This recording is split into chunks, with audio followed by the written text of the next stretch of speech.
We have these 4 kinds of energy: the physical, the mental, the emotional. Why is my mental my mental energy is huge? Physical, mental, emotional, and spiritual energy. And I'm going to share a few hacks for each. So, physical energy. Change your state. Just changing your state, the way your body, the face, whatever is, you can change your energy. So, say you are feeling really anxious, deep breaths can calm us physically. It actually helps us, sends a message to our brain that everything's okay, relaxes us. On the other hand, let's say you need a burst of adrenaline just to get through something. Maybe you have a really quick presentation to make you feeling really lethargic. Do a few quick, rapid breaths. That will tell your brain, hey, something's going on, and boost some adrenaline so you can get through that quick little burst that you need. Move. Get out and take a walk. Stretch in your bed. Do some yoga. Dance. Whatever it is for you that movement means, do that. And then, of course, rest. Your brain needs rest. Your brain can't function. Your body can't function. Rest is good for all of these energies, but definitely take some rest if your physical energy is lacking. Next, let's look at the mental energy. Smile. This is an interesting one. Now, if you have a pen around you, I just happen to have some lip gloss. Do this. Put it in between your teeth. And it forces you into a smile. So there have been studies done, a few of them, I'll just share one, where they had people forced into that smiling facial expression. And they told them that they would have to present to a group of strangers.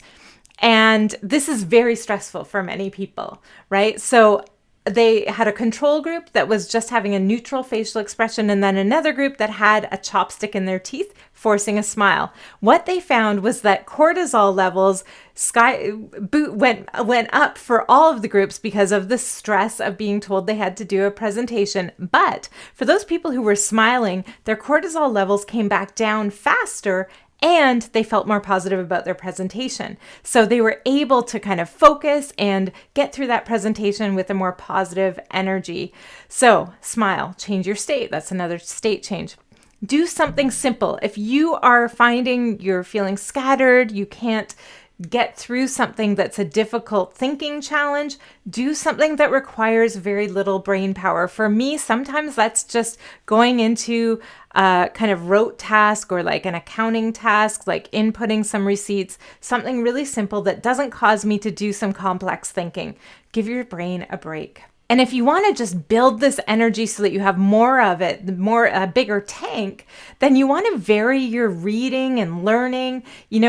I remember one year I asked my friends for 5 random magazines, not about anything I was interested in, just so I could vary my learning. And I had magazines about anything from photography to auto mechanics. And I read through all of them just to kind of increase the ways I was thinking about things and what I was looking at.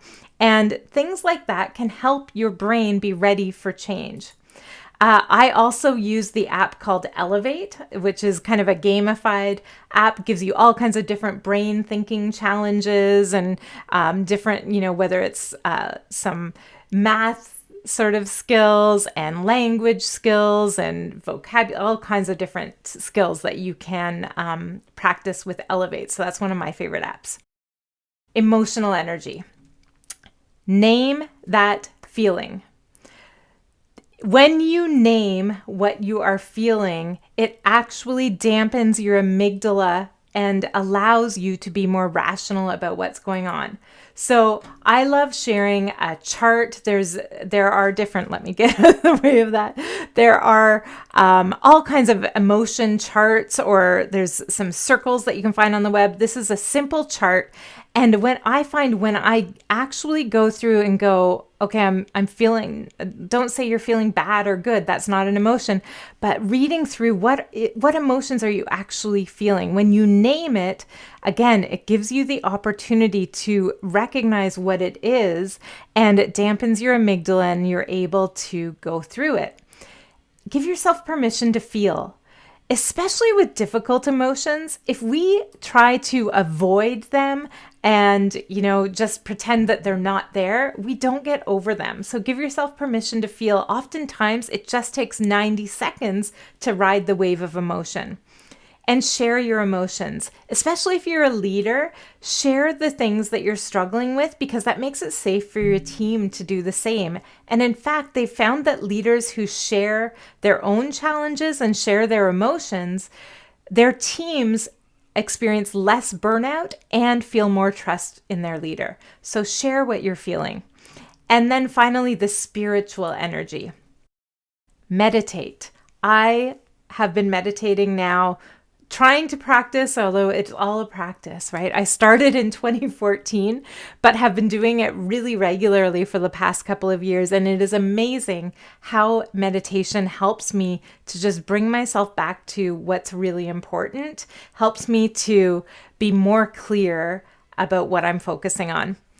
I also really subscribe to the Awe Walk. This is something I learned about from the Greater Good Science Center. And what it is when you're out in nature, you can do this. I've actually done this. I remember being in London and I was on a rooftop patio having a drink, and I just was walking along the patio as I only went outside, and I experienced the awe of what you get in an awe walk. And what it is just opening yourself to all that you're seeing, using all your senses to take in what is going on around you. And it creates a better connection to the world. So awe walk. Some people also practice something called forest bathing, very similar. Remember that it is their first day. So this is one thing that I really practice because I do a lot of the same workshops all the time. I forget sometimes that it's the people in the room's first time experiencing it. So I can get bored with it and not feel the energy or the purpose behind it. And I have to remember it's their first time. So whatever that is for you, is it their first time that you are doing an orientation? Is it their first time you're speaking to this group of investors? Whatever it is, it's their first day. And then a few apps that I use to help with this. One is Headspace.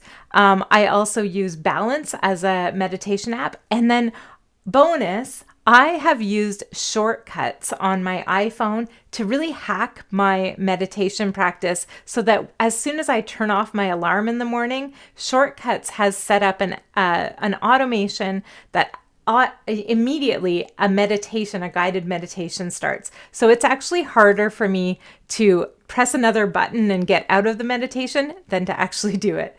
So whatever you can do to hack some of these things to give yourself more energy, I hope I've given you a few ideas. Think about which one you are lacking and try one thing.